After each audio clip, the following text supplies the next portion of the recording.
Greetings and welcome to the Power Gamer Podcast. I'm your host, Mike Dawson, joined as always by fellow hosts Kim Ponticello and Johnny Ballas, the birthday boy. Yay! Happy birthday! Welcome in, guys. Johnny, it's your birthday. Well, it was your birthday. Yep. It's your birthday week. I mean, it's my birthday week. It's my birth month. That's how I celebrate it. I missed saying happy birthday to you, though. I didn't know when it was. Yeah, I can always remember. Yeah, it's like sometime in March, isn't it? Yeah, it's sometime in March, and inevitably I find out and somehow get the birthday greeting in on the day, even in the last hour. So that feels good, man. I didn't. So happy birthday. So Johnny, I know what you're doing for your birthday tomorrow. Yes, gigging and stuff, but it's always more interesting to hear what you actually did for your birthday, because it usually involves awesome food that your wife made or something along those lines. Yes, my wonderful wife made me a cinnamon bun cheesecake. Oh my gosh! It has cinnamon roll streusel mixed within the cheesecake. Hell yes. And Sorry, then has the glaze that you put on a cinnamon roll. Oh, that's my on gosh. top of the cheesecake. It is aggressively cinnamony, and it is fucking awesome. That sounds amazing. And it's one of those cheesecakes that's so rich, you get to enjoy it like this much at a time, like a little tiny little baby slice. So it and you're lasts like, so long. this is awesome. Yeah, I could eat it one sitting, man. Chum on. It's really good. It is really, really, really good. That sounds awesome. Mm-hmm. So you got an awesome cinnamon cheesecake. Did you get anything cool for your birthday? I mean, I know we're like old and stuff. And my brother-in-law, who's a listener of the podcast, shout out to my man Russ, hooked me up with a copy of Dragon's Dogma 2. Yes. I was in the middle of a boring work meeting on my birthday, and I get a notification that's like, you have a Steam gift code. And I was like, oh, somebody bought me a game. That's cool. And I click on it. It was like, holy shit, this is Dragon's Dogma 2. It comes out fucking Friday. Let's go. So it's installed now. And the moment we're done the podcast, I am jumping in. Dope. That's always a great gift. Getting the new game that's like, oh man, yeah. I really want that. Yeah. Awesome. Well, thanks happy again, birthday. Happy birthday. Welcome in. Kim. Yes. Welcome back. Thank you. We missed you last week. We had to I do missed it you old guys. school. Yeah. And it was fine. You know, it was cool. You guys were okay without me? Everything was all right? We got through it. Okay. All right. It wasn't the same, but we got through it. It was it was all right, but I'm glad you're back. And yeah, how was your week this past week? My week was all right. I'm nursing my shoulder. Went to a physical therapist who beat the hell out of me. Really nice guy though, and I got to play with his dogs. He has 2 Great Danes. But Big yeah, dogs. he taught me some exercises I have to do, and so I am doing them every single day. And it hurts, but it's getting there. You know, it's gonna take a while. It's gonna take a while to heal, but the official status is I think it's bicep tendonitis. So, but I'm getting there. This is higher than I've been able to go. So that's pretty good. Well, I hate it. Yeah, it sucks. But yeah. Hey, improvement, right? Yes. The perils of getting old. And you know, at least you're not like a professional light bulb installation person. Well, I mean, I do have my right hand. You know what I mean? So yeah. I would just have to. I'll tell you what, though, there have been a few times that like I forget and I'll like go to grab something and I'm like, oh, it hurts so bad. Because it's just, and then I dyed my hair the other day and like I literally was in the craziest positions. I had to put my head down in order to get oh my gosh, it was ridiculous. By the time I was done, my back was aching and I'm like, what am I doing? But yeah, so I'm fighting through it. Through it. I've had an interesting year so far this year. So I think I've talked about it a little bit, but I haven't really talked about it a lot. And so I'm going to talk about it a little bit more than I have. about a year ago, as I'm sitting in my cavernous basement, working that job that had me out on the road all the fucking time, living in hotels and just eating bullshit. I'm sitting in my basement in a state of miserable fat fuck sorrow. And I go on Amazon and I buy this book that has the most demeaning name of all time. It's called The Obesity Code. So, like, Wow. you've got to be in a dark place to see a book called The Obesity Code. Hit add to cart and buy that shit. And full admission, so I bought it, right, a year ago. And it's such a humiliating title that it sat on my shelf for a few months, and then it just went into this closet back here for like the rest of the year. I didn't even want to look at this fucking thing. And over the course of that period of time, I just got more fat and fat the whole time. So I got to a point where this is the full disclosure, right? Because I'm gonna throw the numbers out there. When I'm at my like absolute thinnest, and the last time I was there was probably like 8 years ago. The thinnest I can get is 220. Okay, I'm a relatively tall dude. How tall are you? I'm 6'1". Okay. And so like I look like you need to stop what you're doing and buy me a fucking sandwich at 220. Okay. So when I was at the point of the obesity code being something I was willing to buy, I'd gotten to 310. Really? And so on January 1st of this year, I weighed 310 pounds. Mm. As of today, I weigh 269. Wow. Hey, congrats. So that's 41, right? That's right. Correct math. 41. Yeah. In a little less than 3 months. And so the significance of that, why that's on my mind today, is I haven't been able to even button this shirt in 4 years that I'm wearing. And I just grabbed it out of the closet. I'm like, yeah, let's see if it fits. It's fucking baggy as shit. I'm like, nah, that's awesome. So, and kind of one of the cool things on Riverside, and it's kind of funny, and sometimes I'll like take snippets of Johnny and Kim and send it to them because it'll catch some ridiculous moment where they're making some stupid face, but it catalogs our faces just at a random point in the show, and it's like that's the thumbnail that I have when I'm going through and doing my edits and downloading and stuff. And like if you guys go in there, like when we're off the air or whatever, and look at my face going back to January, and you will see this fucking like Jabba cowl of fat under my face just disappear over the course of the past 3 months. Being a little bit hard on yourself, but I'm not. I mean, it is what it is. You know what I mean? There's no use in sugarcoating it or anything else, because I mean, if you do that, you get complacent. And I mean, people at that size, when you're that overweight, you don't fucking live to see 60. So it's like I was like, I got to do something about this. So, long story short, strong recommend, if you can get over the title, if you're dealing with that issue, please, for the love of God, buy the obesity code. It's not any weird bullshit diet stuff. It's quite literally not a diet. It just tells you it's like 200 pages of science and then 20 pages of actually telling you what to do. So you read through a 200-page expose over why this advice is correct that you're being given, and then you just get the advice. So you can even just skip to the end and just read the advice. But if you want to know why it's all correct, you have a fucking huge book in front of it to know why. And the long and short of it is, I think what people ultimately know, eating processed food, the shit that's rampant everywhere in the United States, because processed food is what makes companies money because it's cheap.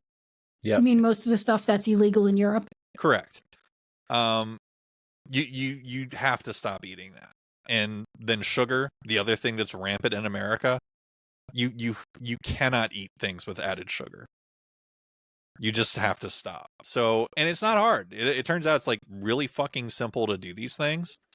And it's not even that like expensive. My grocery bills really aren't any different than when I was buying processed bullshit.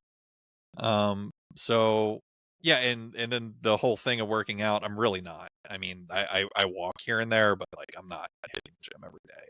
I did that forever and it just never did anything. So if you found yourself in that trap, check it out. It's awesome. This is an unpaid promotion, but if you've been watching on YouTube and you're like, huh, his face just kind of ends at the end of his chin now. Where'd that fucking waddle go? I'm gonna have to go back and look. We need to look after we're done. I'm dying to see this now and see. Fucking fat. He is looking skinny. And Johnny, you haven't seen me like in person the whole time, like, yeah, because we really haven't had time to hang out yet this year.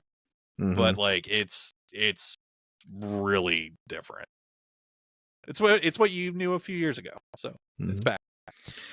Strong recommend on that book. Anyway, I think this is a video game podcast, not a diet. Yes. Yeah, that's right. That sounds right. We went over 2 health things, so there you go. And so I'm tying back. What kind of also got me on that is, goddamn, I want that cheesecake though, man. Fuck. It's so good, bro. You could eat a slice of that cheesecake and I would drag my balls through a mile of broken glass just to hear you fart that cheesecake smell into a walkie-talkie. I want that cheesecake so bad. I hate every ounce of this conversation. Ladies and gentlemen, welcome into the Power Gamer Podcast. Yeah, welcome to the Power Gamer Podcast. Welcome. This is episode 153 of your Power Gamer Podcast.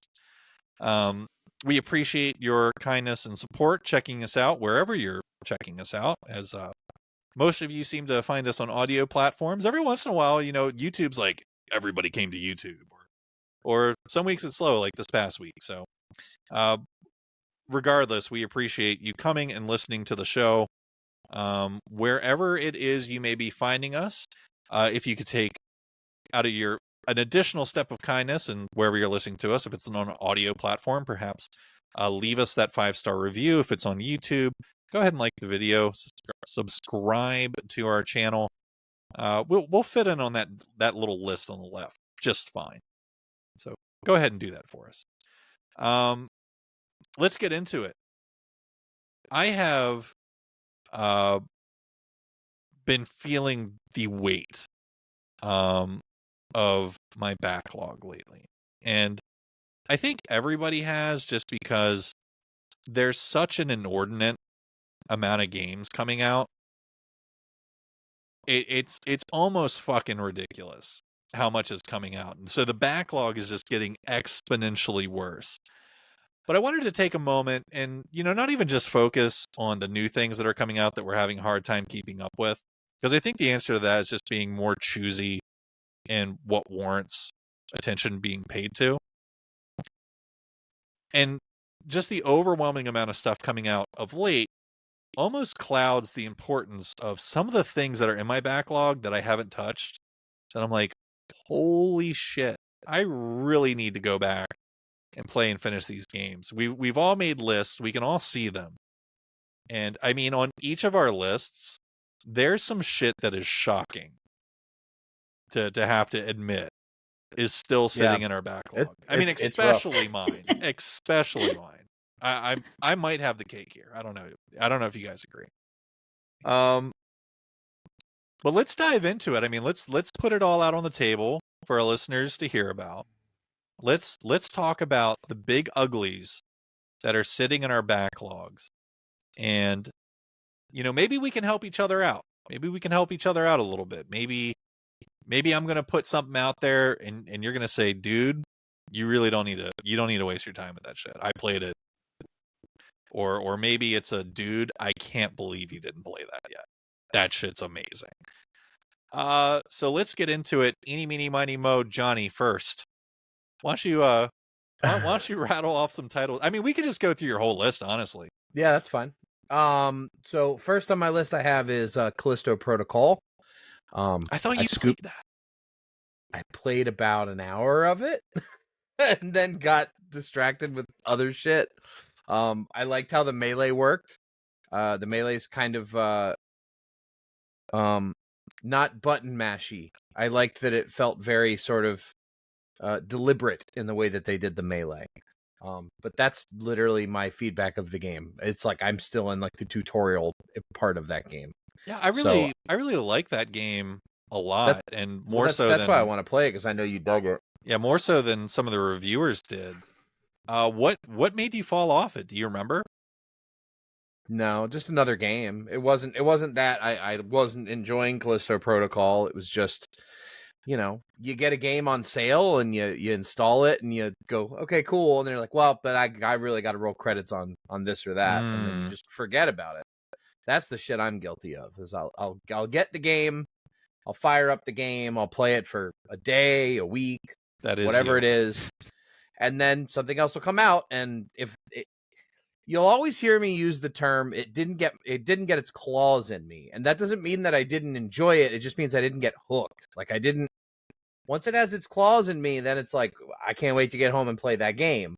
And if I play the first hour of a game, I'm not going to get there. And so, we all know some games don't get spicy until 10 hours in, 15 hours in. Sometimes you got to, then the light bulb goes off and you're like, oh shit. Okay. Yeah, this is awesome. And I just, any of these games that are on the list, I either didn't touch them, or that's kind of been my experience with it, is just like at the beginning, I just didn't really get through it. I think the most egregious on this list, Resident Evil 2, 3, and 4 remakes, I have not played. And me and Kim have both tackled these. If I know, remember. and I've played, I'm going to say 4 or 5 hours of Resident Evil 2 remake. I have Resident Evil 3 remake and Resident Evil 4 remake. I don't have, but I got to play through those other two first. It's pretty bad. I mean, it's because they're all reviewed extremely well. They're all remakes of classic fucking games that I've enjoyed. I really don't have a good excuse for myself there. They're all fantastic. Super Mario Brothers Wonder. I've rolled credits on every other main Super Mario game in the main line ever made. And when I say beat them, I mean like every star in Mario 64, every fucking thing in Mario Galaxy. Like that is how I am with Mario games. But Mario Wonder sits there at probably the 30% completed. And I know Mike gave it a 10 out of 10. So I really got to get back on that. It's great, yeah. I was really excited to play Alan Wake 3 until Mike and Kim both told me that I pretty much have to play Control, and I have to play the AWE DLC. I haven't played Alan Wake 3 either, dude. Oh, Alan Wake 2. Sorry. Yeah. Alan Wake 3. Let me change that in my notes. I saw it and I was gonna fix it, and I was like, nah. I wish you had. That's okay. So that's look, okay. Everybody can laugh at my expense. It's fine. I know this is another one where you just bounced off or whatever, but look, I gotta say something about these. Yeah, I said it to you in chat. Yeah, our Discord chat or whatever. Yeah, but here it comes. Johnny, for our longtime listeners, wouldn't shut up about Control like 2 years ago when he was playing it, telling me how bad I needed to play it. When Alan Wake 2 got announced, Johnny is like pounding this drum, Mike, you gotta play Alan Wake Remastered. You have to play it. And then Alan Wake 2 comes out, and I mean, this wasn't even this long ago, and it was here on the show. He's like, oh man, this Epic sale's on. Mike, you gotta fucking buy Alan Wake 2. Buy it at this crazy price. And every step of the way, I was like, okay, got Alan Wake Remastered. Got it. Okay, got Control. Got it locked in on PlayStation Plus. Okay, the sale's going on. Alan Wake 2, Johnny's saying, got it, bought it. And then I've been on here for like the past, 2 months. Like, all right, I'm beating Alan Wake Remastered. Okay, I beat it. I really liked it. Okay, I'm playing Control. All right, combat's not sitting with me as much, but I got through it. I beat it. I love the story. Alan Wake 2, I'm going to talk about that more in a second, but basically my new top number 2 game of all fucking time. Okay, got it done. Beat it. Damn. And then I say to Johnny, I'm like, yeah, man, you got to play. I put in the chat, I'm like, anybody who says, like, you don't need to play these other games is fucking lying to you. And Johnny's like, oh, man, I guess I have to play Control then. I'm like, you didn't fucking beat that shit? No, I never beat it. Now, In my defense, I would say I think I probably got through like 60 or 70% of it. I took a really good bite out of Control, but now I never rolled credits. And I mean, Kim, you and Control in particular. I mean, yeah, I know how well that game landed for you. I loved it. I loved that game so much. Again, I think because it appeased the little like weird ADHD brain stuff with the sounds of the combat, and I could not get enough of that game. And our boy is sitting here listening to you gush about it week in, week out. Yeah. Yeah. Man, yeah, you need to get on those. Yeah, you I do. know. You need to get I on. know. All right, that's enough of that. That's it. That's all. I know.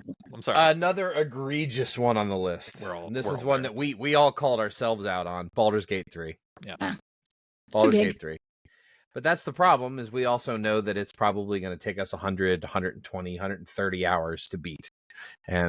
But that's a big ask. I will say, everyone I've talked to, like especially a lot of people over in Kim's Twitch community, have kind of, it comes up a lot. So I said, I'm open to playing this one, but like I really, really fucking hated Divinity Sin 2, original Sin 2, which I've talked about to death. Yeah. And I mean, so many people have come back and say, yeah, no, I didn't like that, but I love Baldur's Gate 3. So many people in my community say the same exact thing. Yeah. Yeah, I'm talking about your community. Yep. Yeah. That's the people, man. They're selling me on it. So I'm like, yeah. Kerbo, Roxy, both gave it huge endorsements, and I trust both of them. So yeah, I do think I'm going to check it out, and now might even be the right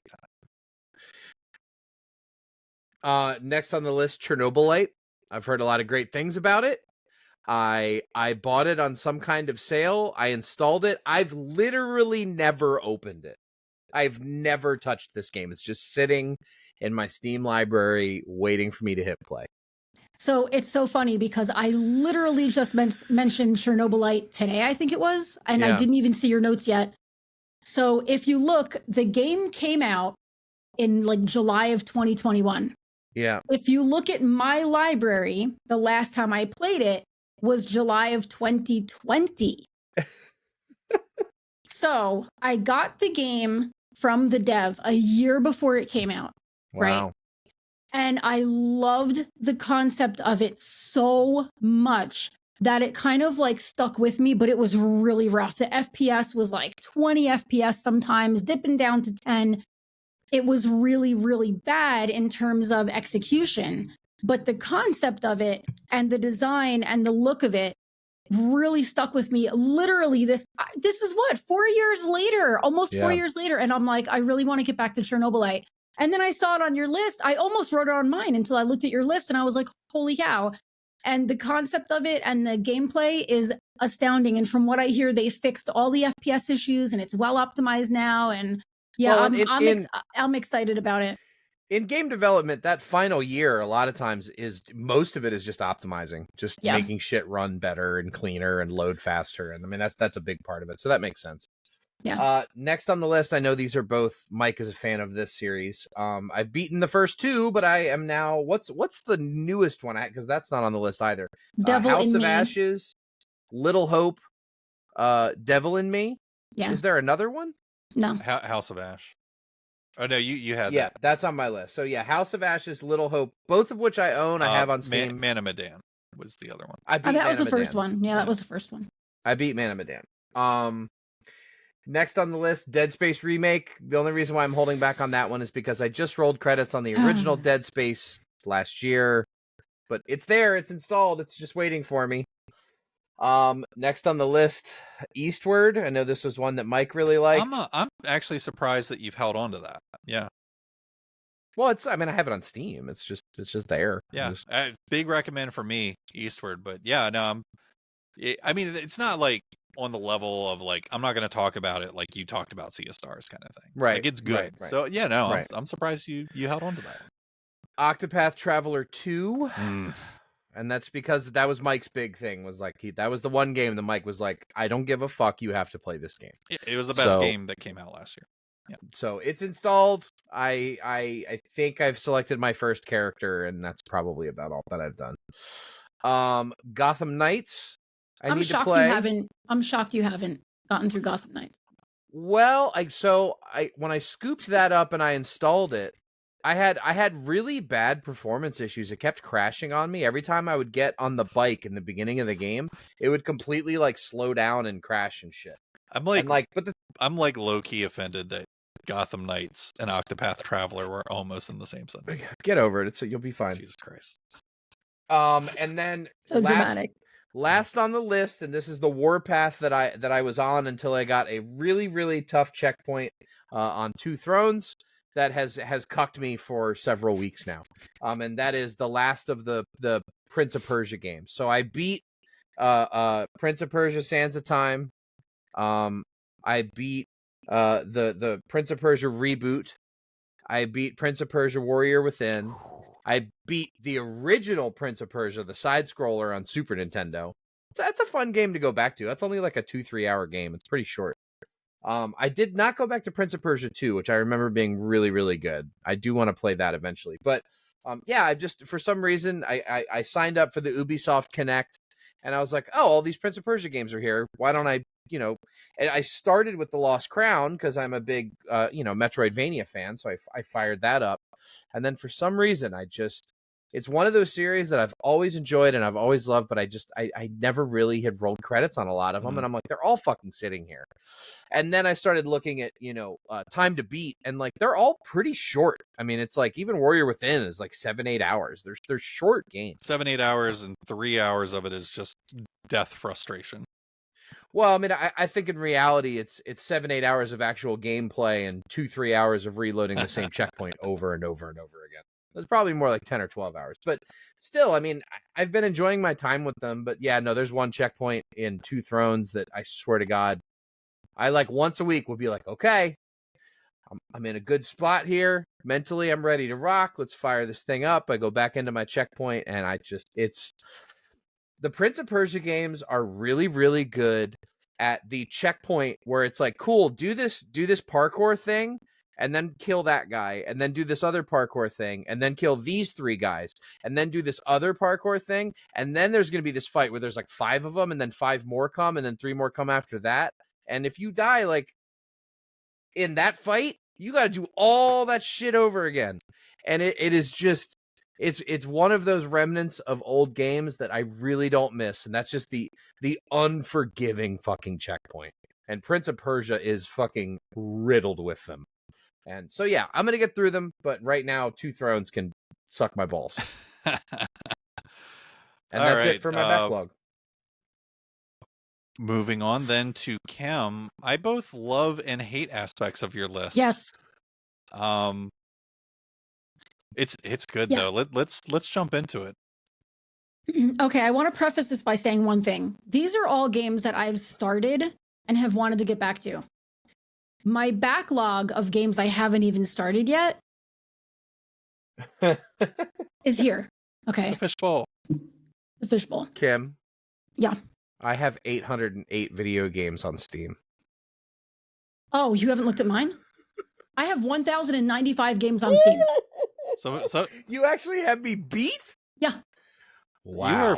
You are forgetting, sir, that Kim is a career video game player.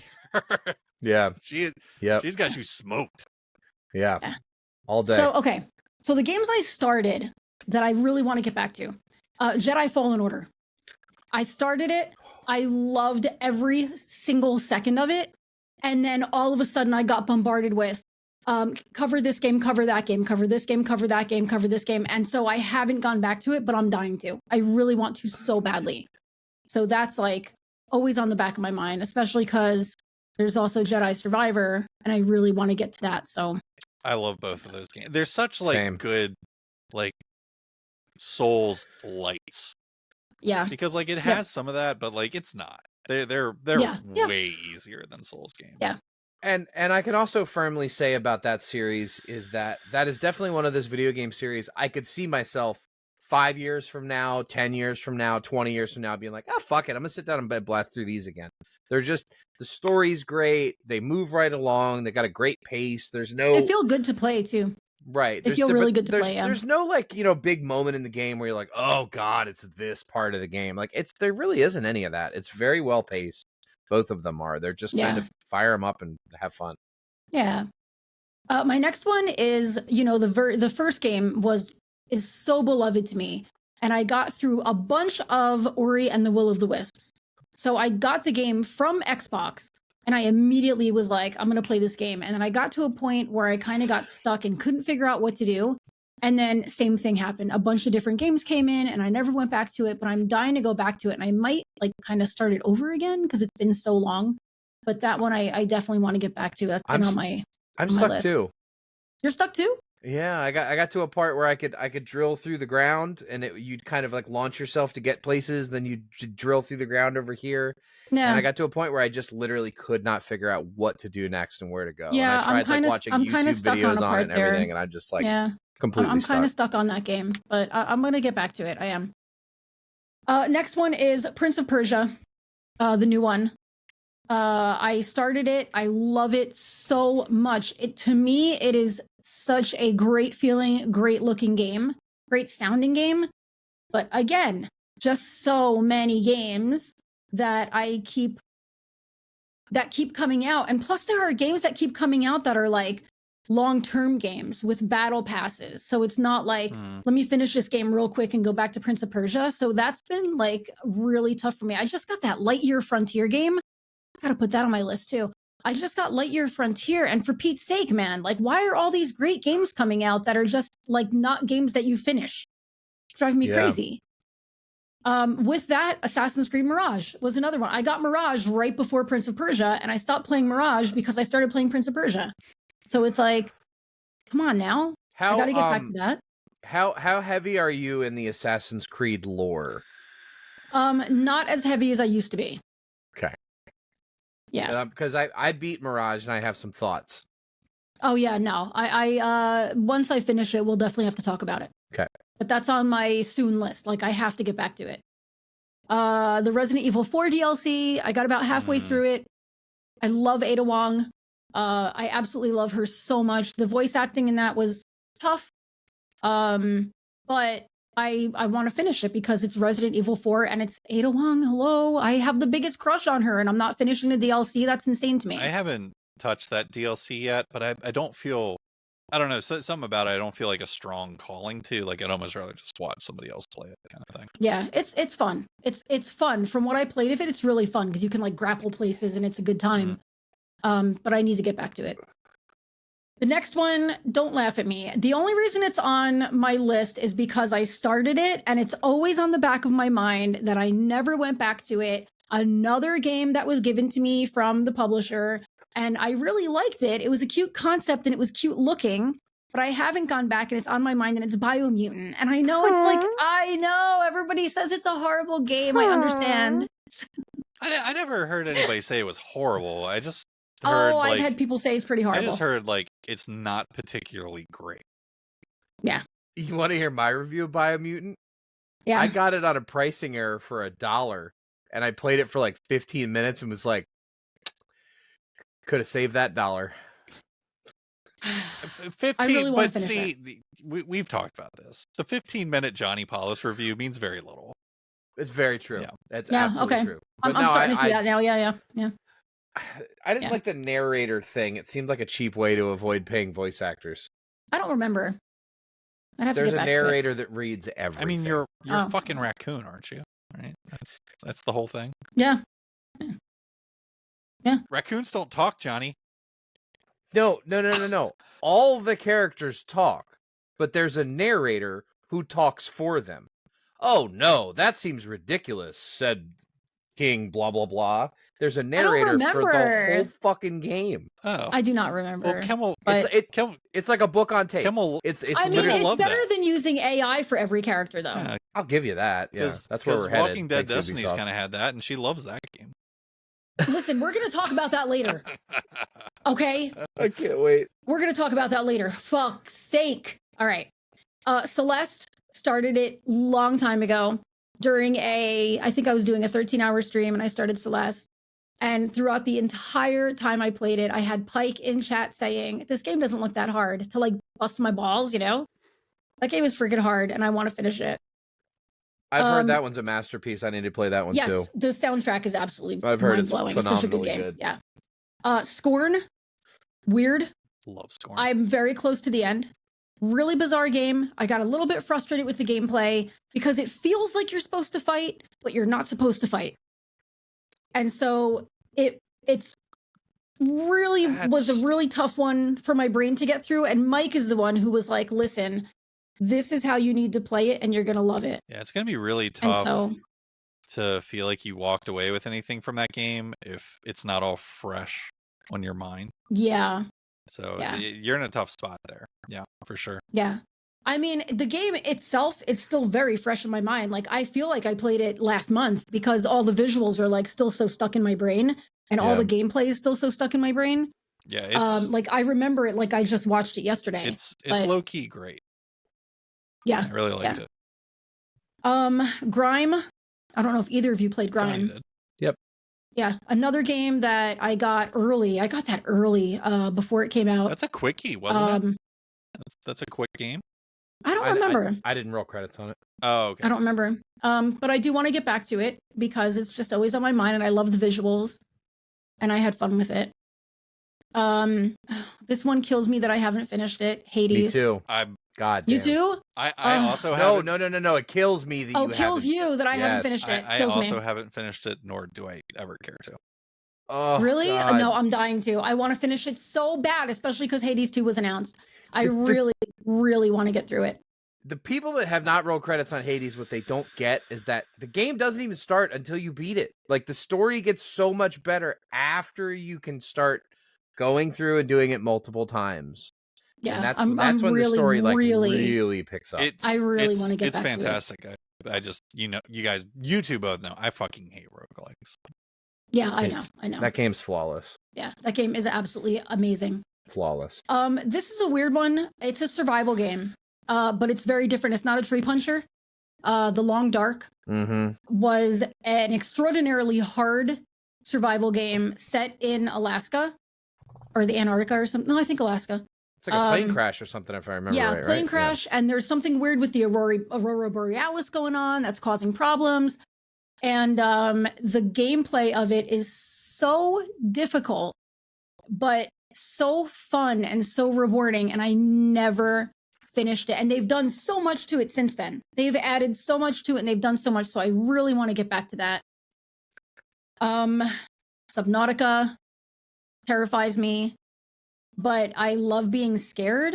I guess it's my form of like skydiving. Do you know what I mean? Like people who like adrenaline seekers, that's horror for me. And that's, I'm scared of everything. I'm the type of person where I'll play a game in the dark, be terrified. And then at night, I'm afraid to step off of my bed because something's going to grab my feet. That's me. But I like that feeling. So I want to get back to Subnautica because it scared the hell out of me. And it's a beautiful game. Vampire. I started it and have always wanted to get back to it, and it's beautiful and it's glorious, and I just haven't. It's another game that's like no time. I feel the same way about Vampire, and that's Don't Nod, the dev, and they just came out with a game that it's another one of those ones, kind of like Immortals of Avium, that's flown completely under the radar, but is actually looks like it's really fucking good. Banishers Ghosts of New Eden is the name of the game. Yes. Yeah, I want to play that. It's and it has a lot of vampire or vampire. It's just vampire. It has a lot of vampire in it. So yeah, for sure. That's one. I have it for free. I mean, they gave it away so many fucking times. I didn't play that. I really want to play that. The next one I'm actually getting back to. I think I'm going to start it next month or the month after. I'm going to tackle Elden Ring. Ooh. I started it, loved it, but my PC was bottlenecking because I upgraded my graphics card but didn't upgrade my CPU at the time. And so I was bottlenecking and getting stutters, and it's impossible. It's impossible to play Elden Ring if your game is stuttering. That game will take you 300 hours to beat. Probably, yeah. I beat Redan first time on stream. Wow. It only took, I beat Margit. I one-shot his ass. I got Margit, it took me 7 times. Yeah, I remember. But I did use you the did summons. pretty good with it, yeah. Thanks, yeah. I'm when I do play Souls-like games, I'm pretty good at them. But I was really bummed that my CPU was bottlenecking, and then so many other games came out that, like, you know. Yeah, the PC version of that game is unfortunately kind of not it. I think it'll be fine now with what I have. I think it'll be fine. Yeah, I mean, even when it came out, it's just not optimized very well for PC. So I mean, if it persists even on your new rig, it's just the PC version of that. Yeah. PS5, just perfect. So yeah, something to be mindful of. Yeah. The next game I started because I was gonna do a YouTube playthrough of it, and then I had so much fun, and I fucked up so many times that I was like, my community needs to watch me play this, and that's Red Dead Redemption 2. Oh, like, it's such a masterpiece. Yeah. And I literally played, I'm gonna say maybe, I don't even know how much time I played of it, but there was a huge mistake I made. I don't even know how I made the mistake. And I'm like, please let me make this mistake again when I'm playing. I don't even know what I did, but I end up killing somebody that I didn't mean to kill. And I was like freaking out and panicking. And I'm like, oh, no. Like, this has to be a game that my community shares with me live, because I literally have a clip of me trying to get up on top of a damn train, and I fell off of it and died. I've seen it. I don't even know. It's hilarious. Yeah. I don't even know. But I was like, no. This can't happen on YouTube. This has to happen with my insane sadistic But like, community. even if that itself doesn't happen, I mean, shit like that just happens all the time in the game. Yeah. It's so good. Yeah. Kind of the Rockstar signature. One of the all-time best. Yeah. Next one is an oldie, but I started it and I've always wanted to finish it, is Psychonauts. Oh god.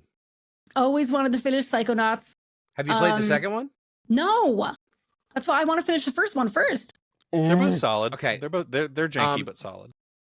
The first one, the first one's a little dated, especially the meat circus level is going to give you a headache. Okay. Yeah. But that's pretty late. That's pretty late in the game. The second one I thought exceeded the first one in every single way. And I loved the first one. Yeah, I beat it for the first time, what was it, 2 years ago, when we were all locked in our houses because the fucking pandemic or whatever, and I just broke out my PS2 and a PS2 copy of it and played it old school. And yeah, no, I had a good time with it. It was fun. My next one is Redfall. I can't believe you haven't beaten I want to this. get it done. I need to get it done. I have to get it done. I have to. How am I the only person here that's beaten Redfall? I haven't even touched it. I have to beat it at this point. Like, I need to. It's for no other reason other than it's there. It's terrible, but it's fun to play with someone. Yeah. Yeah, I mean, we were having fun, but then it, like, the save didn't save, and yeah, it's pissed me off gonna and whatever. fucking jank its ass all over the place. Yeah. It's gonna say, "Hey, Daddy, jank all over me," and then it's going to, because that just is what that game is. There's no magic bullet coming to fix that pile of shit, but it's fun to play with someone. My next one is a really cool, like, investigator game called Shadows of Doubt. I don't know if either of you have ever played this. No. It's a voxel game. And you are a detective. And it's just this really cool, bizarre game that I got from the publishers. And it's just a cool noir sci-fi cyberpunk voxel game. And I don't know. I really enjoyed it. And then, like everything else, some this looks pretty cool. Yeah, it's honestly really, really cool game. Really cool concept. And yeah, I highly recommend it. It's well worth. It's like $20. It's well worth it. Yeah, really cool game. Slime Rancher 2. Another game given to me. Another game that I had so much fun with, and I got a million clips out of it because it was absolutely hysterical. And it was so cute and so cozy and so fun. And I know there's a story to it. It seems like a game where there wouldn't be an ending, but there is a story and there is an ending. So I want to get back to that. And then my final game is by Wired. Wonderful people, great bunch of people. Tin Hearts is just this really nice Lemmings game. Mike's seen me play it. It's a really cool, chill Lemmings game. You did quite a bit of it. And I think I'm almost done with it. Yeah. And I have to get back to it. And it's just like a really cool game of like figuring out how to get all the tin soldiers into the doorway by like, you know, doing this and moving that. And it's a great little game. I think it's still available as part of Game Pass as well. So. Oh, good. Yeah, it should be. Yeah. Oh, very good. So, I guess that leaves me. If the two of you are satiated with your lists, man, I've got some old things on mine that, I mean, there's some dust in my backlog. There is, yeah. And your backlog's super dusty. Yeah, I mean, you guys are only barely going to be able to see it, but I'm gonna, for YouTube viewers, just turn my camera a little bit over this way. That is all games, okay? All of that. And there's a lot in there that is, I mean, A, old as fuck, B, hard to come by, and C, I still need to play. And, you know, famously during the PS2 GameCube era, I was like a PC only gamer in that period of time. So early 2000s, I was just PC. And I missed so much stuff on the PS2, including a game that was in the news constantly when it came out, when we were very, as a country, very prudish about violence in games. And at the center of controversy was this game called Manhunt.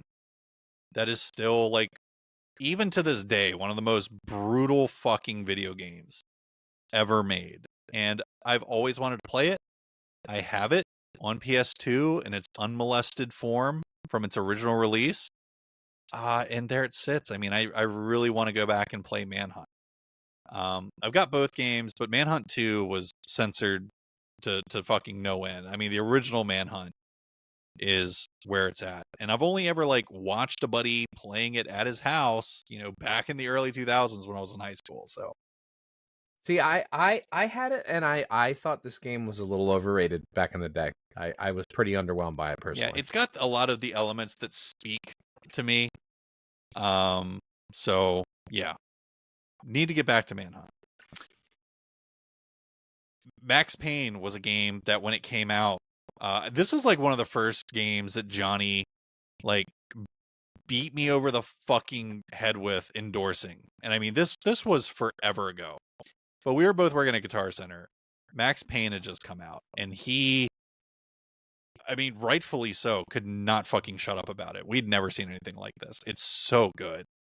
And it's especially fun to think about the original Max Payne today, you know, while the Alex Casey character is fresh in our brains from Alan Wake 2.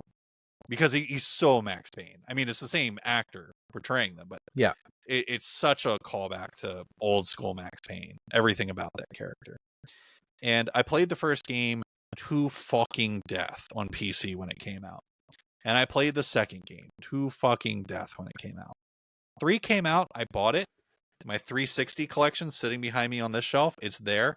I have never cracked it open and played it. So Max Payne 3 is like, again, one that's really, really high up for me that I need to get into. Great game. I agree. Yep. I am a huge fan of Kojima. Really love basically everything the man's done. And I was really excited for Death Stranding when it came out. And I mean, that game's got things that speak to Mike Dawson like nothing else, because I love narrative story games, i.e. walking simulators. Like, that is my bag. Totally. I love games with optional combat. I fucking love Norman Reedus. Okay, I'm a Boondock Saints era Norman Reedus fan. Mm-hmm, me too. And I also fucking love Monster Energy Drink. So like, this game's got everything for me, like perfectly curated together. And I have the disc copy with the Monster Energy Drink in it. So don't tell me it's not there. I got it. I will say it is without a doubt the most blatant product placement in any video game. More so ever. than the Energizer batteries in the original cut of Alan Wake? I think not. They're on par. Yeah. Oh yeah. They're on par.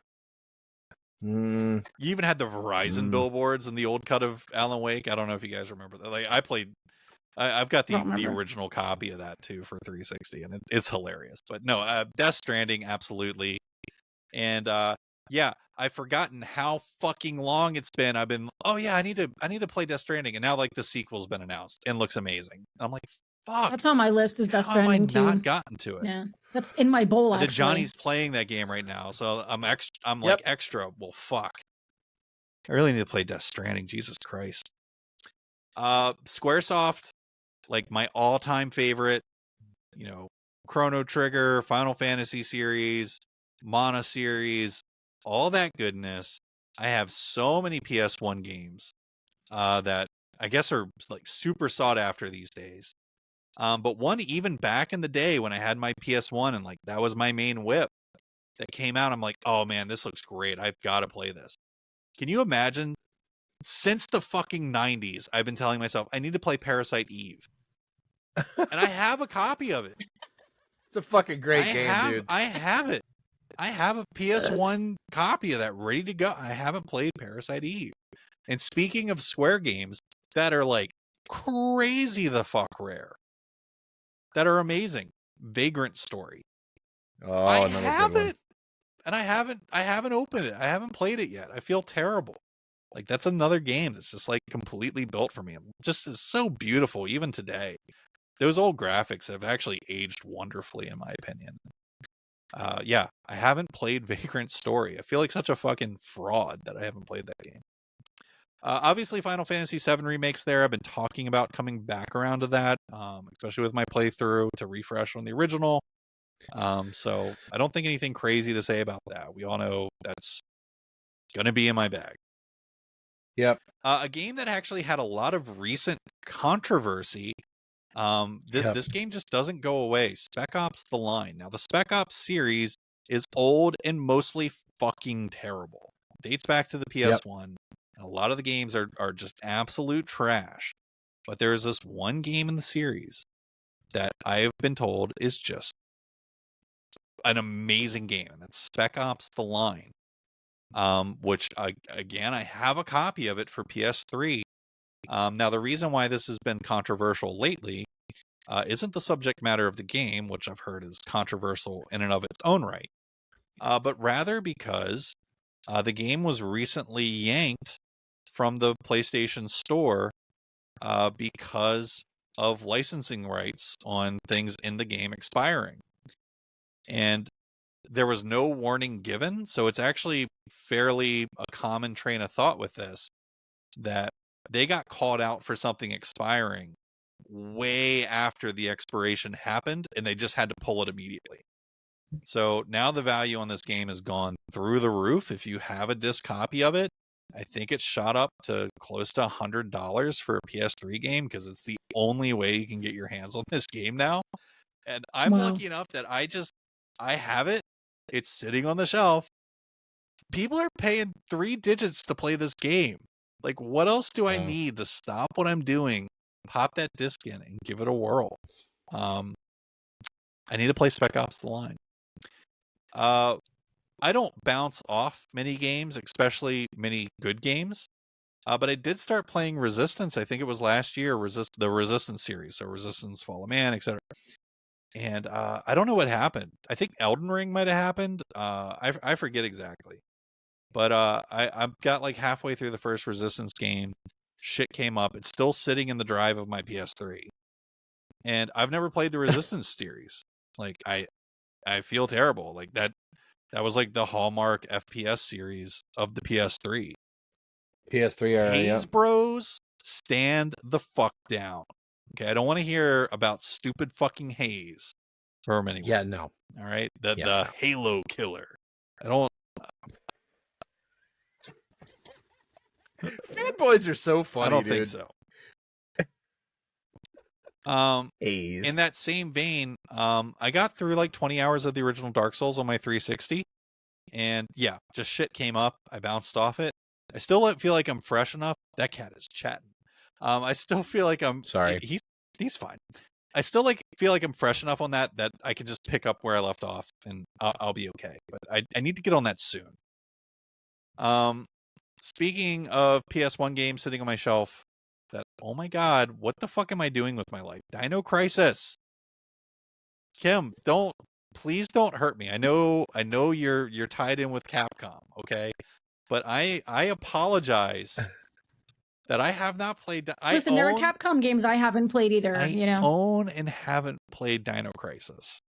Okay, and for anyone that thinks Exoprimal counts at all towards that, you're fucking crazy. Okay, it doesn't. Dino Crisis, man, I've got it. Dino Crisis was fun. That's a fun game. Well, and you're such a fucking Resident Evil nerd for the old tank controls, and I mean, I cannot believe you. I love tank controls, baby. Give me those tank controls. Metro. I went back and played the first game and loved it. You know, we had the shared experience, me and Johnny, back in the day with it, where we both got fucking save locked at the same point, and we fell off it for like a decade. But I finally did get back on that horse and play it, and I loved it. So I bought the other two games. They were on sale on Steam for like $2-3 a piece. I was like, oh. Yeah, they're on sale. I was like, I gotta do that. I love the first game. Yep. And then they did what Steam games typically do, which is sit in my library uninstalled for, you know, months now. I'm like, what the fuck am I doing with my life? Why did I even buy those? But I have an obligation to play them because I think that story is great. And yeah, I really want to play them. Super Mario RPG, of course, is like one of my all-time favorite games. So good. And Super Mario RPG was kind of a one-off game, but it spawned the Paper Mario series. Paper Mario is the evolution of Super Mario RPG. So Mario RPG came out on the SNES. Paper Mario was the follow-up to it that came out on N64. I own the entire Paper Mario series in its native formats for its native systems. So I've got Paper Mario and the N64, 10,000 Year Door, like one of the rarest fucking GameCube games. I've got it. I have never played a Paper Mario game. That's crazy to me. That is crazy to me. Those are so Mike Dawson I've games. got like bro. I've got like probably a grand's worth of fucking Paper Mario games, and I've not touched any of them. Origami King was great, by the way. If you remember, when I got COVID, I sat down and played nothing but that game for like a week. My wife's beaten it. We have it. She beat it. It's great. She loved it. It's awesome. She beat it in like 3 days because let me tell you something about Amy. She can fucking binge. Like she has the Iron Ass Award like no one else I've ever seen. Like it's problematic, and like she knows it because if she sits down with a game, it can be 12, 13 hours. She will not move. It's just full locked in. This is all I'm doing until it's done. Until credits are rolling. Like, and she took it down in 3 days. No problem. Like, god damn. And it looks great. And I saved the best for last. I have never beaten Skyrim. Me either. I've never beaten it. Me either. And this is me either. Ha ha! I've played probably 80 fucking hours of Skyrim, but I've never. Everyone who listens to this podcast just stops, so we can just talk. All right. It was nice knowing you, everybody. Close that fucking app. All right, but listen, I started playing it. I actually started a YouTube series, and I started playing it. And I have to tell you something. I'm sorry to everybody out there. I know you may have like this vision of me or like who I might be. I could not. It didn't keep my interest. I'm so sorry. It didn't. I felt like it was all over the place. It was like it could not keep my interest, and I gave up. Have the same problem with nearly the entire Bethesda line of RPGs similar in that vein. Have never rolled credits on any of the 3D Fallout games. I didn't beat Oblivion. I didn't beat Skyrim. I did. I've rolled credits on everything. Yeah. Except Skyrim. And what's funny with those games, every time they come out, I get like crazy hooked, and it's all I want to play for like 2 or 3 weeks, and then I just go, cool, I'm done. I don't have these problems with it. I remember what happened. Okay. Oblivion is like one of my all-time, like just. That's my favorite. It's so good. I don't even think it was like a thing back when I did it, but like the Xbox 360 version, I 100%ed that on the achievement list. Like it's one of the only games I've done that with on the Xbox platform. That was actually like a thing to pull that off. I was playing Skyrim, and then, and this tells you how long it's been. I was playing Skyrim, and then this little thing happened. The PS4 came out, and this game called Destiny was released. And I bought a PS4 solely to play Destiny. 3,600 hours later, I stopped playing Destiny, and years had passed, and I had fallen off the horse, no pun intended. And Right. I haven't gone back since, because I was so fucking far. I was like 80 hours in. You can check my Steam data on it. It's fucking nuts. I was almost done with this shit. Got sidetracked by Destiny. Didn't know it was going to take over my life for 3 years. And that is what happened. So, I mean, at this point, yeah, it's full playthrough, soup to nuts. I have to do it. And I love that game. I fucking love that game. Skyrim is so good. But I didn't cross the finish line, and that is something that has haunted me for almost a decade. Well, actually, yeah, a decade now, because this is about the time Destiny came out in 2014. Holy shit, it's been 10 years, guys. Yeah, no, I mean, I'm in the exact same boat with Skyrim. Like I said, I probably had 70, 80 hours into it. I had like the best weapon in the game, and I was fucking, had maxed out this guild and that guild, and I mean, I played the shit out of it, but I never rolled credits. All right. Any other ones you guys think of while we were chit-chatting, or we good to stop outing ourselves for being the worst video game podcast of all time? Yeah. Done. Let's jump into what it's been great. Good. It was a good run, everybody. Thanks. It was fun. Let's jump into what we've been playing.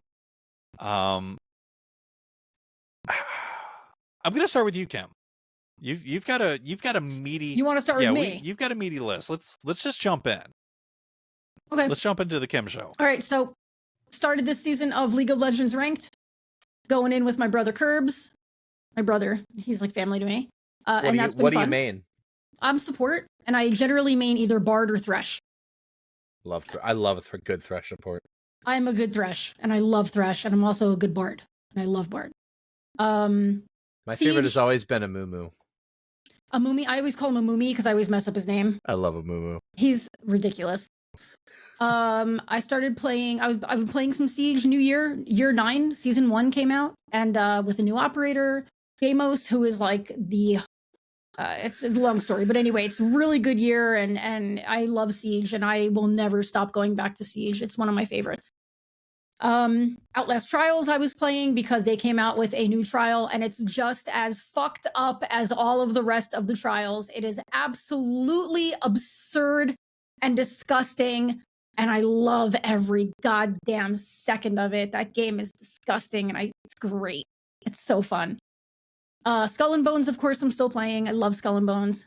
Lightyear Frontier, I played the demo, and then my buddy Kurgan actually ended up buying it for me because he saw how much I loved the demo. It's a tree puncher. It's all right, but it's like really pretty graphics. It looks like a lot of fun, honestly. Valley. It's really nice. Yeah, it's super fun. It's really different. It's not like your typical tree punch. It's not like looks cool. It's great. It's a nice little fun mech game. Yeah. I completed the base game of Fractured Butthole. Oh my gosh! Just in time for snow day. I did it. Well, now I'm on the DLCs. Thank you. Thank you. It was, those games have no right being as good as they are. It's disgusting how good they are, and I had so much fun. And I started the DLC today, the From Dusk Till Casa Bonita. And I am in love with it already. I just started it, and I cannot wait to play more of it. Far Cry 6, I started playing because it's the 20th anniversary of Far Cry. So Ubisoft was like, hey, creators, we're going to give you some keys to give away and a key for yourself if you need it, and play some Far Cry 6, and there's drops going on. And I've been playing it with our good friend Revealing Too Much. And I can't even begin to describe to you the chaos that has ensued. And I was getting clips right before we started tonight, and I was literally laughing as I was grabbing clips because it has been nothing but pure chaos. Although people are very upset. I haven't killed him as much as they thought I was going to, because he actually has a command R exclamation point MRD, Mickey related deaths, because he thought I was going to kill him that much. But I've been pretty good. I only set him on fire a few times. Oh, nice. So yeah, we're doing okay so far. I got early access to Dragon's Dogma today. Thank you so much, Capcom. Started that today. Created my character. I made a cat character and I named it Meowkiran. And thank you, Rosar, for the suggestion of Meowki, and I took it further. And it's definitely a PC hog. The Capcom is very aware. If you haven't seen, Capcom is very, very aware of the FPS issues, and they are actively working on it, which I'm okay with having issues as long as the developer is saying, we get it, we're working on it, we're trying. That means everything in the world to me. And they're working on it. But so far, it's going to be a game that I'm really going to love. I can tell already. You know, sometimes there's a game that you start playing and you're like, oh, I'm going to like this. That's Dragon's Dogma. I have a Far Cry 6 question. Sorry to Okay, no, go ahead. Have you found Chicharron yet? Chicharron's the chicken. So far, oh no, I haven't. So far, we have Guapo. Favorite part of the whole fucking game is Chicharron. So far, we have Guapo and Chorizo. Okay, no, Chicharron. Oh, no, Chicharron. He's such a fucking. I can't wait. So we're gonna be playing more of it next week because I love streaming with RTM. Punk rock so chicken. We're playing more of it next week. I can't wait. And now my final game.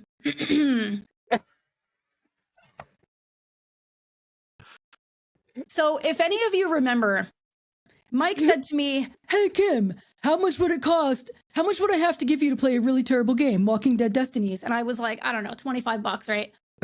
Fucking A, I should have been like $500, because let me tell you something. I have never played a game so bad in my entire life. That game was so bad.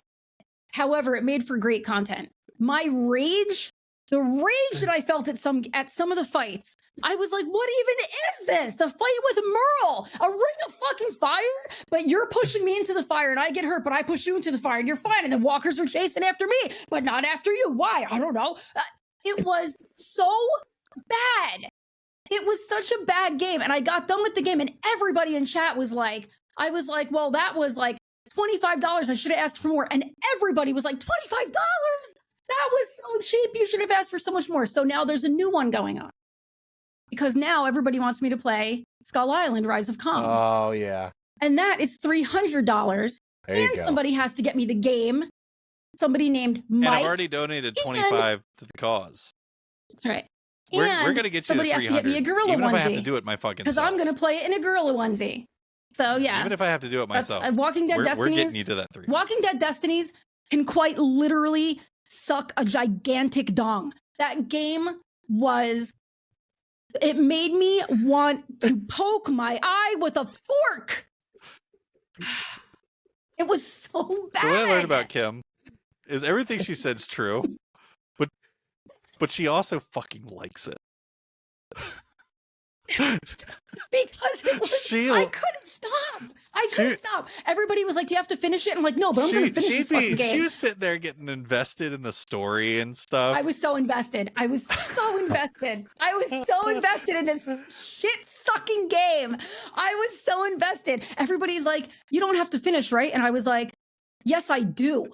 I do have to finish. It's out of principle now, number one. And number two, I'm fucking invested, dude. Like, I want to know what's going to happen. And I want to see if I can get through it. And I need to know what the fight is like at the end. And I'll tell you what, the fact that you have to fucking shoot a tank while everybody's attacking you, and then the auto aim, I'm looking at the tank, right? Looking at the tank. You're the tank. And I pick up the gun and I go, and I aim somewhere totally different.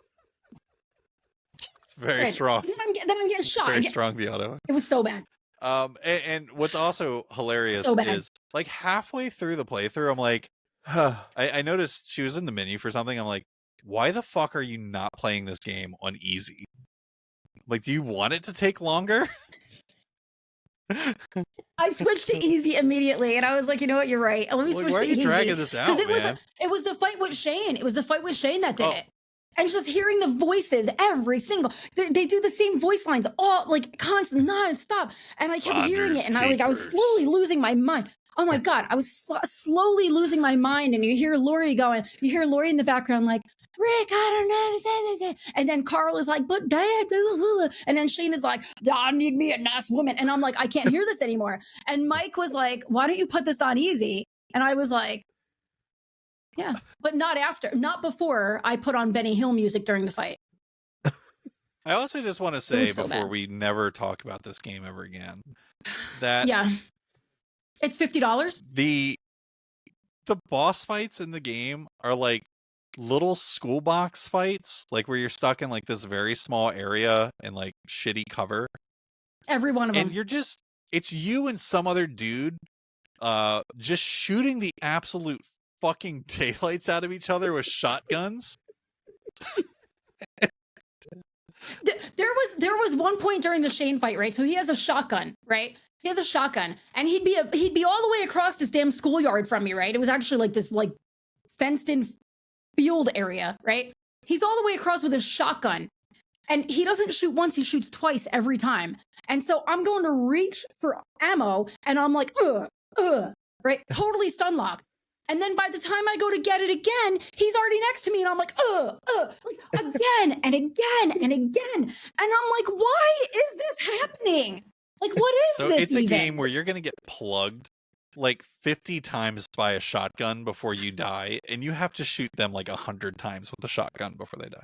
Oh my God, hilarious. So many times. It's so many times. It's frighteningly bad. I'm not sorry I put you through that, because $25 though. I watched the whole thing. It was glorious. And he didn't feel bad at all. No, that's the sadistic SOB that is Mike Dawson. You underestimated how bad my recommendation was going to be. I did. Now you know. For now shit's you know sake, where there was my a bar's champion. at. Now I know the bar. There's a champion in League that I hate named Seraphine. And I got paid $100 to Mastery 7 her, and that wasn't even a quarter as bad as it was doing Walking Dead. Oh my God. I love you, and you're welcome. I love you, Johnny. too. What have you been playing? So I rolled credits on Assassin's Creed Mirage, and anybody that listened to last week's episode has heard me rant and rave about how I like that this game is a major return to form. For me, it felt like Assassin's Creed 3. Even the combat is simplified. You literally have fast attack, slow attack, parry, and dodge. That is it. There is no, if I hold the right bumper and do triangle, I'll do a spinny axe attack. There's none of that. And I really liked the stealth. I liked the different tools that I had. By the end of the game, I had traps that I could remote control blow up by whistling. So I could throw the trap and then whistle and the trap would blow up. I had poison darts that would put multiple targets to sleep. I had knives that I could replenish my ammo. As long as it hit the target, I could just pull the knife right back out of the target. So there were some missions where I'd wipe out fucking 15 people. Nobody had any idea I was there, and it was all just headshots with the knife. So fun. So I was really having a lot of fun with this game, and I thought the game was probably going to end up at an 8.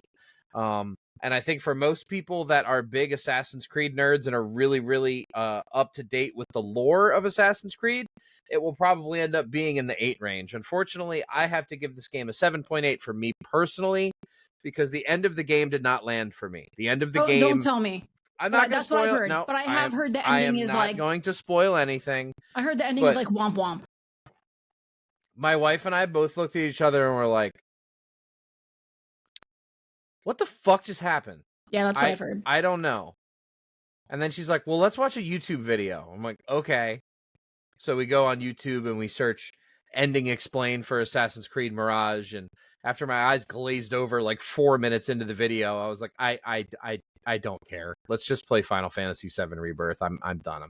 So like literally it was like a roller coaster that like just didn't I was really enjoying it. All they had to do was stick the landing, and it was like literally the very end of the game. So I'm gonna ding it 0.2 points, but otherwise I really enjoyed it, and it was nice to play a return to form Assassin's Creed game. I had a lot of fun with it.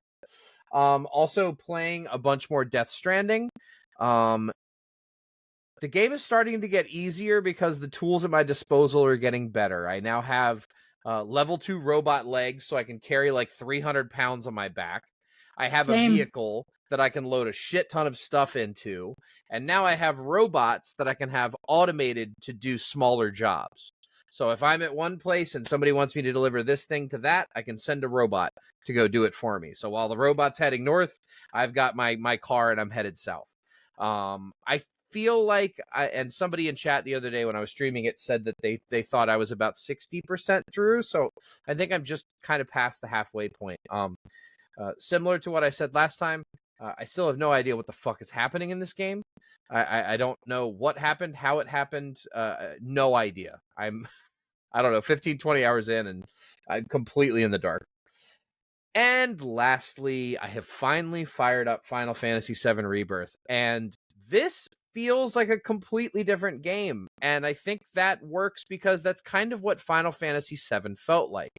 If anybody remembers the original Final Fantasy VII, you're in the city, you're in Midgar, and you're taking down plants, and you're in labs and factories and sewers, and everything's very like enclosed spaces and dark and grungy and rusty and metally and leaky pipes and steam coming out of it. That's like the first, half of that game.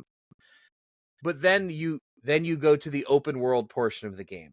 And now there's chocobos and there's Moogles and there's all kinds of cool nature things going on, and that's what this game feels like. So I'm probably only 5 or 6 hours in, but I'm on my chocobo, and I've finished the whole prequel part at the beginning of the game. That's done, and now I'm on my chocobos headed into the swamps. I took out the big swamp monster, and we're on the heels of Sephiroth. But the combat feels almost identical to the other remake, but they have improved it in some ways. There are these new attacks called synergy attacks that are very cool, that are linked to which characters are on your team. So there's a spell that only Cloud and Tifa can do, or there's a spell that only Red and Barret can do. So you have these different ones, and depending on what team build you have for that fight, you have those synergies available to you. But game's fucking awesome. I can already tell it's going to end up above the remake, and I really, really like the remake. So fans of Final Fantasy VII, what you've heard is true. I do have one small funny story about this game, and I will give this advice to anybody that is like me. Any of the games that I play that have a card style mini game where it's like, hey, challenge me to this game. Gwent, for example. Assassin's Creed Valhalla, I liked the dice game. But in the Final Fantasy VII Rebirth, there's a game called Queen's Blood, and I did 2 or 3 rounds of it, and immediately was like, yeah, I'm not going to play this. I'm never going to play this. I have no interest in playing this. I'm going to skip this portion of the game entirely. So then, this is at the very beginning of the game. Now I'm in the main town, and I'm running around, and I'm trying to figure out where to go next. And there's a dude sitting at a table. Hey, do you want to play some Queen's Blood? And I'm like, no, I don't want to play Queen's Blood. I want to move on with the game. And then I'm running around town, and I'm trying to figure out where to go. And I get to the next table, and hey, did you want to play some Queen's Blood? And I'm like, Jesus Christ, like, I ran around this town for 15 fucking minutes. There's 3 people that all want to play Queen's Blood, and I had no idea where to go, and I was starting to get really annoyed. They're all addicted. To anyone that plays this game, when you're in that early portion of the game and everybody wants to play this fucking card game and you don't want to, there's a flight of stairs that's sideways like this, not straight at you like this, that you might miss. Once you go up those stairs, you're good. You also carry just on. played Queen's Blood. I've heard from people that, like, again, I've got my few voices that, like, I super trust. Queen's Blood, from what I've heard, is fucking fantastic. Yeah, I tried it. I couldn't get into it. I tried multiple times. I'm not giving up on it completely, but I wanted to get into the game. I didn't want to play the fucking card game. God damn it, Johnny. Well, we'll see. Never played Gwent. That's an abomination. We don't Never played Gwent. Fuck Gwent. Gwent's amazing. I own the extended Gwent game because I was like, I'm gonna learn Gwent. Still fucking hate Gwent. Gwent's great. Still hate Gwent. Ironically, Marvel Snap and Gwent are very similar. On to what I've been playing. Where do I want to start? I want to start with something positive. So, Johnny, I've started Sea of Stars. It's finally happened. And don't have much to say about it other than it took me back to that magical place in my parents' house, sitting on the side of my bed, staring into a Philips 20-inch CRT television, playing Chrono Trigger for the first time. And it took me there within 5 minutes. So my 11-year-old is completely hooked on Sea of Stars. That's all he talks about. And that is what I am playing right now. Fuck yeah, baby. As many of you know, I was really excited for Pacific Drive, and I bought it early. I've been talking about it feels like for a year.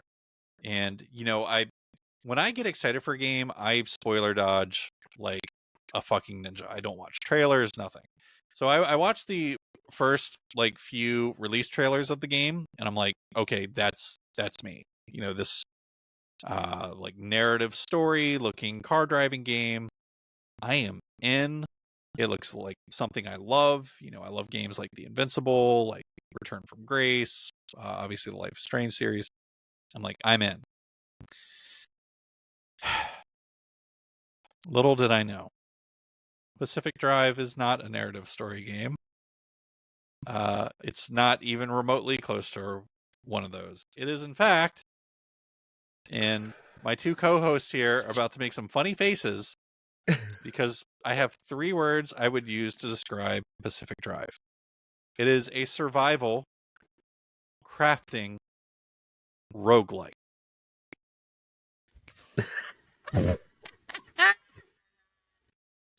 I can see the look on your face as the different light bulbs went off and went,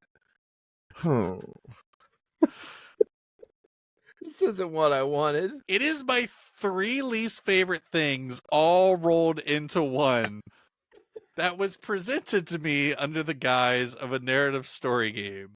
That because I'm so good at spoiler dodging, right, I did not get the inside scoop that it was going to have a 20-page long crafting list, that the real game is collecting bullshit to fix and crafting tools to repair your goddamn car. Your face. See, that's right up my alley. God just drained my soul with that sentence. The missions are enclosed encounters where you go out into the world to collect bullshit, and if you die, that's it. You died. You go back to the base to pick a new mission for a new day. I made it 32 minutes before I uninstalled this game. Damn. I'm upset a little bit because I was really excited for it. It has aesthetically a lot of things that I like. Yeah. And I know this is a me problem, not that game problem. So I'm sure many of you out there are going to be like, oh, I really like the game. That's great. Survival games, I get it. They're hot right now. So is crafting. But I'm realizing, especially in my new career, I do not have time to suffer through things that I fucking can't stand. So, womp womp. I'm not going to play it. Bummer.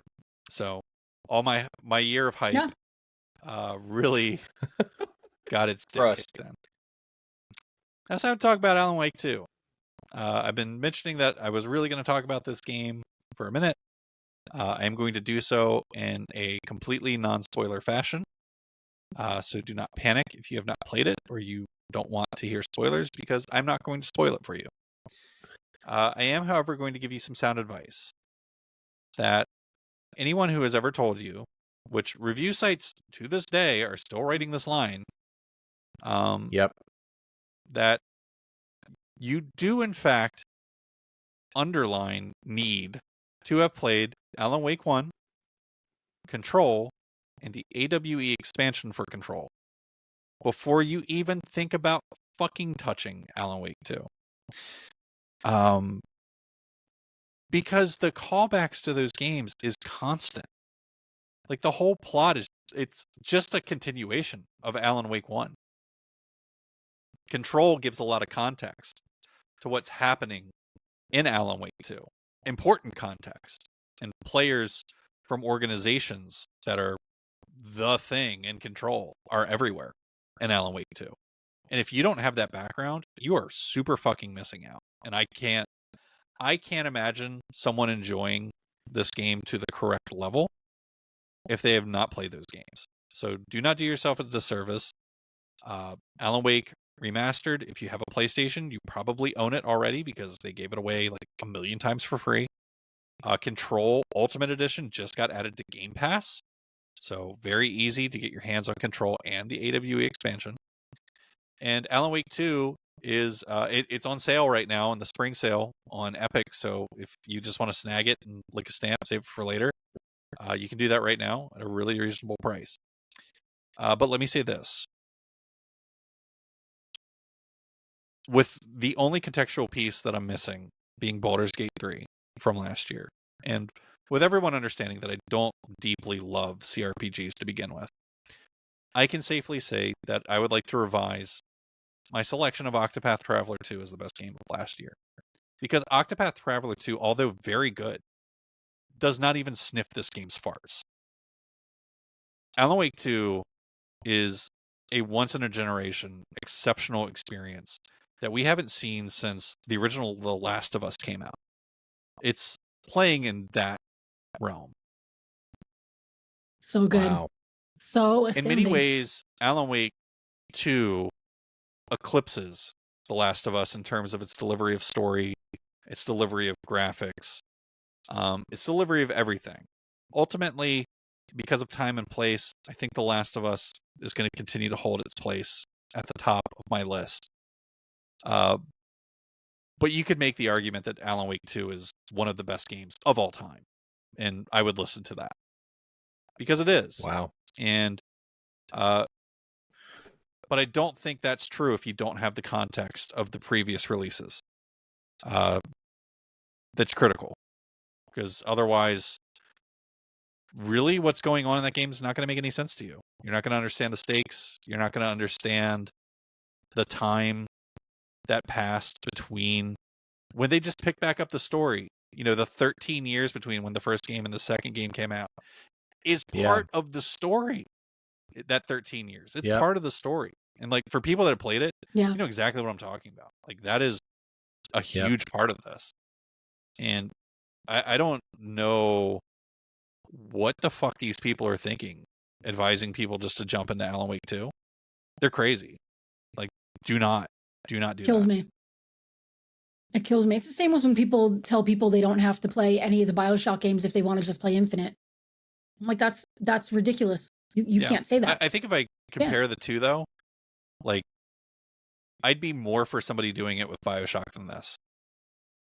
You know? I agree. I wouldn't. I think it's both. The ending? You wouldn't get it? Both bad. But, like, holy shit, you're really not going to get anything with Alan Wake 2 if you don't have that past context. Like, if your only point for appreciating the story as Saga Anderson, and I won't get into the nuts and bolts of details, but even Saga Anderson, you can't fully appreciate without having all of the context from the previous games. I'll just leave it at that. Anyone who's played it knows what I'm talking about with that. But Saga Anderson, like, even her, you know, she ties back in certain ways to the first game very deep. Yeah. So Alan Wake 2. Alan Wake 2 is a masterpiece front to back. It is, you know, easy to get caught into just talking about the story of the game. But I think that would do it a disservice, even though the story is one of the best I've ever seen, maybe next to Horizon Zero Dawn, the first release. It's that caliber. But the gameplay in it's also fantastic. And there's two like really great houses of separation in terms of the approach in this game,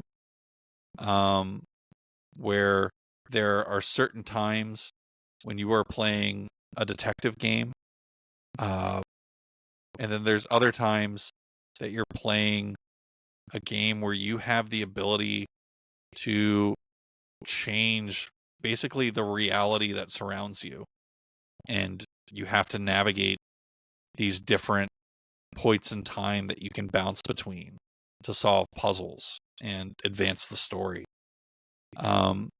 It's not like anything I've ever seen in a game before. Really, really wonderful. The horror in this game is over the top, and so good. I like horror games. I don't mind jump scare games, but when asked what is the best horror game of all time, I very quickly point to Silent Hill 1 and Silent Hill 2. Because especially the first Silent Hill, what that game does is it psychologically terrorizes you in ways that no other game has ever been able to pull off, where you are afraid to your core of nothing and nothing happening. And there were so many like really deliberate hat tips to the original Silent Hill game that I feel like for anyone who's played them would pick up on it immediately. Silent Hill, of course, the first game, one of the most famous sequences from that game takes place early in it, where you're navigating a hotel and you have to do certain things to open new rooms. There's a lot of backtracking, going back and forth to find entryways into different rooms in this hotel to advance the plot. And I mean, they don't just do that in Alan Wake 2 at one point. Like, it's one of the best hat tips to Silent Hill I've ever seen in a game. Where they just do that. They just run. It's basically the Silent Hill sequence is in there, and it's really cool. It's a brief part of the game. It'll catch you off guard when it happens. But when you see it, stop and think about Silent Hill. I mean, even the map looks just like Silent Hills in that. It was really, really cool to see. Something, if you have an appreciation for the old Silent Hill games, you'll get what they were doing there. And like, I got it. It connected with me immediately when I realized that's what they were doing. So Alan Wake 2. Obviously for me, this is a 10. You don't get mentioned in the same sentence as the original The Last of Us without being on that caliber. Man, it's a bit unfortunate that the game hasn't performed better. I mean, I know Remedy's happy with its performance. We're in the millions of copies with it, but it deserves everything and then some. I think it being stuck on Epic Game Store on the PC side of things is hurting its sales. So I agree. Hopefully, it can get out of there, or hopefully Remedy was compensated very well for it being exclusive to Epic Game Store. But certainly console players should rush towards this game as well to play it. So Alan Wake 2, 10 out of 10. Best game I've played since The Last of Us. So if that means something to you, you should get into the series, get caught up, and play Alan Wake 2, and you're going to lose your fucking mind. It's so good. Are we all set on the games we've been playing? Did you guys have anything you wanted to add there? Or? Nope. I have a suggestion for Alan Wake 2. If you haven't played it yet and you're going to, play it on easy mode first. I feel like it's the way it was meant to be played first. For sure. I do. There is also a New Game Plus that does have a different ending. So be mindful of that as well. So you can play it on easy your first go through, kind of get your bearings, and then ramp it up in a New Game Plus. That would be a fine way to play that game. All right, guys, we are there. It is time for the final segment of the show. That segment is, of course, called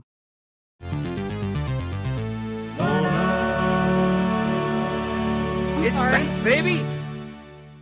I have never been here for that, and I think it's glorious. We used to do that drop every time we'd go into the final segment of the show. A little loud, scared me for a second, but you know, woke me up. We're there. It's time for One Up, guys.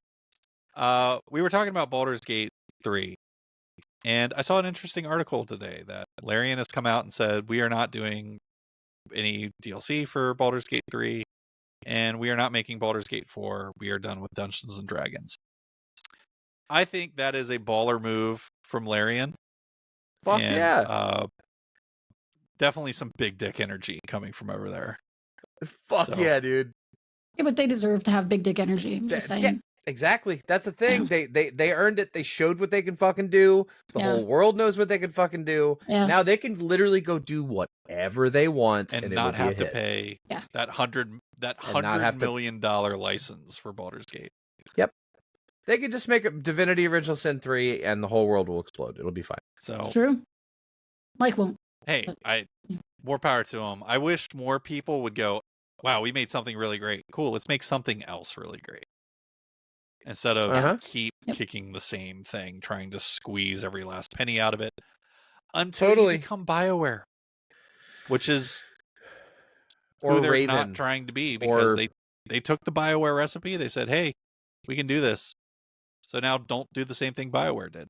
Good job, Larian. So proud of you guys. Yeah, good on Kim, let's bounce to you next. What's your one up for this week? Mine's a quick one to give everyone a good laugh. I'd like to think that our listeners at this point kind of get my vibe a little bit, right? I'm just kind of me. This is who I am every day. I stream this way. I am this way. My kids they're not even embarrassed by me anymore. This is just me, okay? So I posted a YouTube short of me getting excited over a bird landing on my fucking ship in Skull and Bones because it was a really cute bird landing on my ship, and I got excited about it because I get excited over stupid shit because I like games. Somebody commented and said, you don't sell the performance.